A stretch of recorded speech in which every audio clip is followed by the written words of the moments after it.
امریکی ریاست کیلیفورنیا کے شہر لاس اینجلس میں لگی بے قابو آگ کی زد میں ہالی ووڈ کے نامور اداکاروں کے گھر بھی آ گئے، جن میں غزہ جنگ کی حمایت کرنے والے اداکار جیمز ووڈز بھی شامل ہیں۔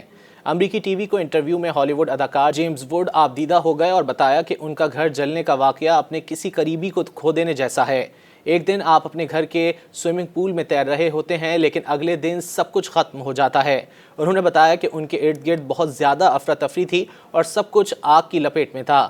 انہوں نے یہ بھی بتایا کہ ان کی بیوی اور 8 سالہ بھانجی نے انہیں اپنے گھر کی تعمیر نو میں مدد کے لیے اپنے گلک پیش کیے۔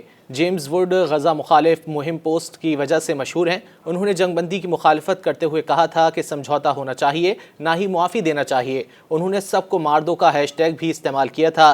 جیمز ووڈ کا گھر راکھ کا ڈھیر بننے کے بعد ان کے انٹرویو سوشل میڈیا صارفین نے انہیں آڑے ہاتھوں لیا اور موقف اپنایا کہ انہیں اداکار سے کوئی ہمدردی نہیں۔ سوشل میڈیا صارفین نے جیمز ووڈ کو یاد دلایا کہ وہ کیسے مظلوم فلسطینیوں کے گھر تباہ ہونے پر خوش ہوتے تھے۔ صارفین نے اسے خدا کا انصاف قرار دیا۔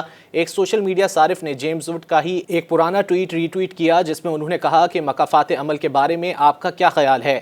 جیمز ووڈ کے علاوہ مشہور اداکار بین ایفلیک اور پیرس ہلٹن کے گھر بھی لاس اینجلس کی آگ میں جل کر بھسم ہو گئے۔ پیرس ہلٹن کے بارے میں ایک خبر رساں ادارے نے اپنی رپورٹ میں بتایا کہ انہوں نے اپنا گھر ٹی وی پر جلتے ہوئے دیکھا۔